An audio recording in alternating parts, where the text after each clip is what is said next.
Salut, bienvenue dans Jeu de Puissance. Je vais parler d'une news qui a eu lieu la semaine dernière, une news qui a été très importante, qui a été très discutée dans les réseaux sociaux et sur les journaux différents qui composent la planète NHL. Je parle bien sûr de la transaction qui a eu lieu entre Vegas et Buffalo, la transaction qui a amené Jack Eichel à trouver un nouveau club, alors que son club de draft lui était fidèle vu qu'il lui avait proposé un énorme contrat. Mais on va d'abord parler de la carrière de Jack Eichel avant que je donne mon avis sur cette transaction. Je vais faire un petit résumé de la vie de Jack Eichel jusqu'à maintenant. Tout ça commence à la draft 2015, qui était une draft très importante, vu que c'est Connor McDavid qui a été drafté numéro 1 par les Oilers d'Edmonton. Et en 2015, Jack Eichel, qui aurait été numéro 1 dans n'importe quel autre draft, lui s'est retrouvé numéro 2 et a été drafté par les Sabres de Buffalo. Buffalo selects Jack Eichel. Les Sabres du Buffalo qui avaient besoin d'un joueur star pour pouvoir renaître un peu de ses cendres, vu que cette franchise a vraiment des grosses difficultés à cette époque-là. Et donc ils choisissent Jack Eichel en pensant que ça va être ce joueur-là qui va les motiver pour pouvoir aller atteindre les playoffs par exemple, ou même aller conquérir la Coupe Stanley. Sauf que ça va pas être vraiment le cas. Jack Eichel est un très bon joueur, est un joueur star comme on dit, un des peut-être 10 meilleurs joueurs de la NHL en attaque, mais cela ne suffit pas. Cela ne suffit pas car comme on le sait, comme je vous l'ai déjà dit dans plusieurs vidéos, la NHL, le hockey sur glace, c'est un jeu d'équipe, un jeu où le collectif est vraiment très important. Et un joueur tout seul, rarement va pouvoir décider d'une saison entière. Peut-être Wayne Gretzky l'a fait à une époque et encore. Il était très bien entouré du côté des Oilers. On pense bien sûr à Marc Messier ou à des joueurs comme Jari Kurri. Donc il était très bien entouré lui aussi. Et donc c'est normal que Wayne Gretzky devint Wayne Gretzky avec les personnes qui l'entouraient. Et ben c'est pareil du côté de Eichel. Pourtant, la direction des Sabres de Buffalo avait mis quand même pas mal de joueurs intéressants autour de lui. À force d'être dernier, on récupère des choix de draft intéressants. On a vu Rasmus Dahlin en défense, on a vu Sam Reinhart qui a très bien fait, qui joue très bien du côté des Panthers de la Floride cette saison. Mais ça n'a pas suffi car la direction, à mon avis, et les entraîneurs ont été très faibles, n'ont pas été bons, et c'est plutôt de ce côté-là où était le problème.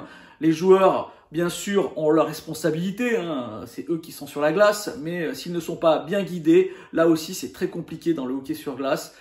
Et c'est pour ça que Jack Eichel avait, un peu d'aigreur, on va dire, et a commencé à se plaindre, malgré, comme je vous l'ai dit, un contrat assez incroyable de 8 ans, 10 millions de dollars sur 8 ans, un très bon contrat, un des meilleurs contrats de la NHL. Et pourtant, il a commencé à se plaindre vu que il jouait dans une équipe de losers. Effectivement, ça perdait tout le temps. Et ça s'est envenimé petit à petit jusqu'au point final, on pourra dire. C'était la saison dernière, il a voulu se faire opérer. Il a des soucis à une cervicale, il veut changer un disque, mettre un disque artificiel et son organisation lui a dit que c'était négatif, qu'il ne se ferait pas opérer. Et ça a mis un point final. Jack Eichel a dit qu'il ne jouerait plus avec les Sabres de Buffalo. Et donc il fallait trouver une solution pour pouvoir l'échanger dans un bon prix. Et ce qui a amené à cette transaction entre Vegas et les Sabres de Buffalo. Et là, ça va être mon analyse de cette transaction entre ces deux équipes. Qui est gagnant, qui est perdant? Et au final, je pense que des deux côtés, il n'y a pas vraiment de gagnant ni de perdant. On a une équipe de Vegas qui a récupéré donc un joueur star, un des 10 meilleurs joueurs de la NHL. Mais attention, ce joueur n'a joué que 21 matchs en 600 jours. 21 matchs, ça fait vraiment pas beaucoup. Il a été blessé. Il va avoir une énorme opération, donc je vous dis, changer une vertèbre par une vertèbre artificielle. Est-ce que ça va mal se passer? Est-ce qu'il va pouvoir récupérer le niveau qu'il avait avant le coup d'arrêt physique qu'il a eu? Ça, c'est vraiment un pari. Un pari du côté de Las Vegas, vu que le contrat est énorme et que ça va poser un souci sur le cap salarial. Donc là, on a un vrai pari.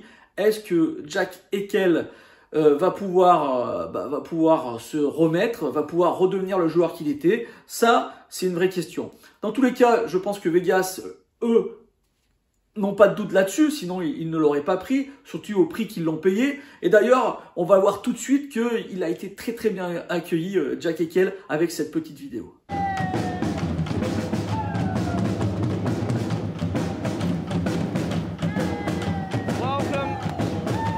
Welcome St. Jack to Vegas. We need to swap the caps around. We wanted to give you a true Vegas welcome and welcome you home. Jan, get the bags. Come on in.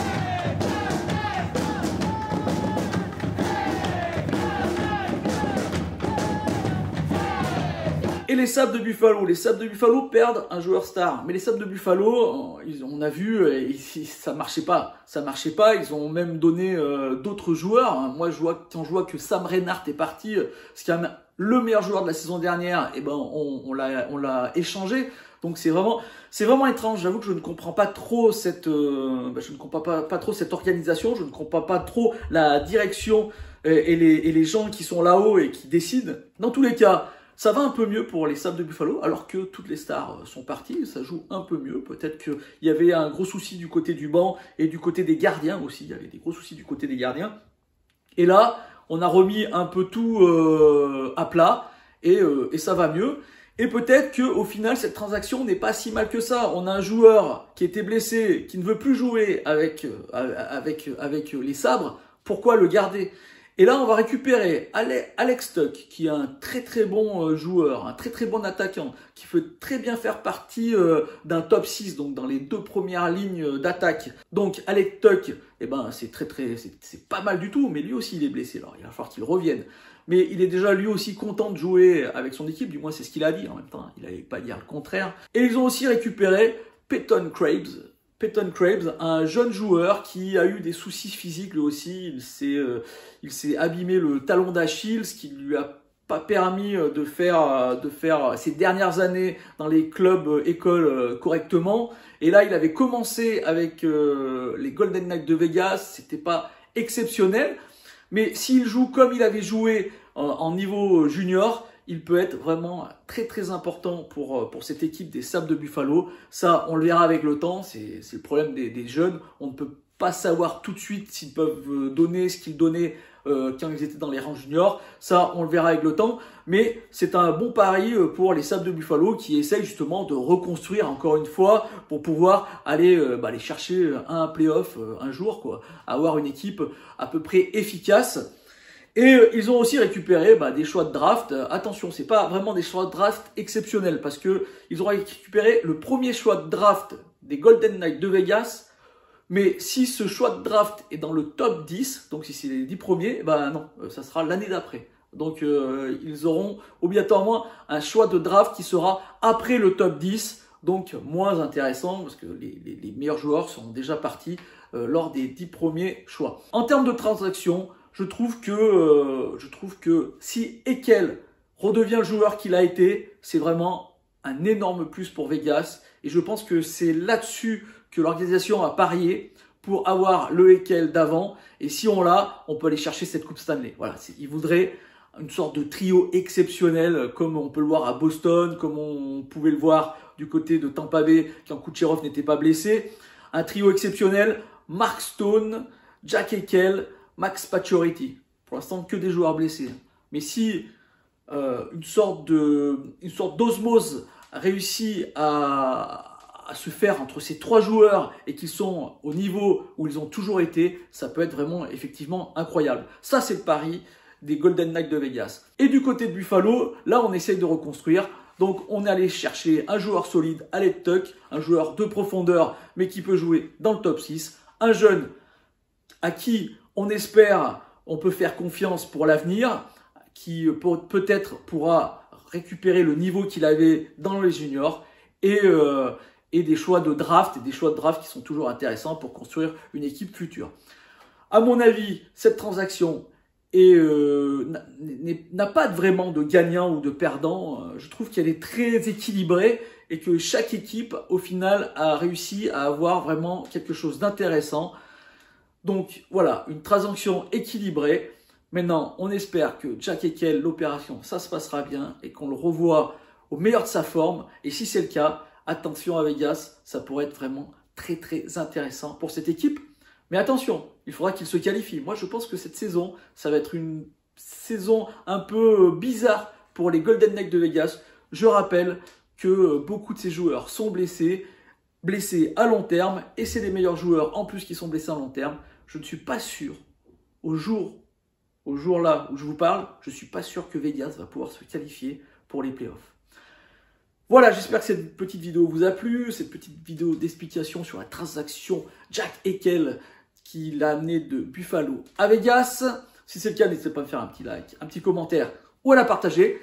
Moi, je vous dis à bientôt et je vous dis surtout à ce soir. Ce soir, on est en direct avec nos amis de Free Agent, le site qui parle du sport US. Donc vraiment, je vous conseille d'aller voir ce site, c'est très très intéressant. Si vous vous intéressez bien sûr au hockey sur glace, mais aussi au football américain, au baseball ou au basket, à la NBA. On sera ce soir donc en direct sur Twitch, mais aussi sur cette chaîne où ça passera. Donc n'hésitez pas à venir nous voir. En plus, il y aura un journaliste qui est en direct de Los Angeles, Romain Del Bello, et oui, l'ancien journaliste de Canal+, qui sera là lui aussi en direct. Allez, je vous dis à bientôt pour de nouvelles news.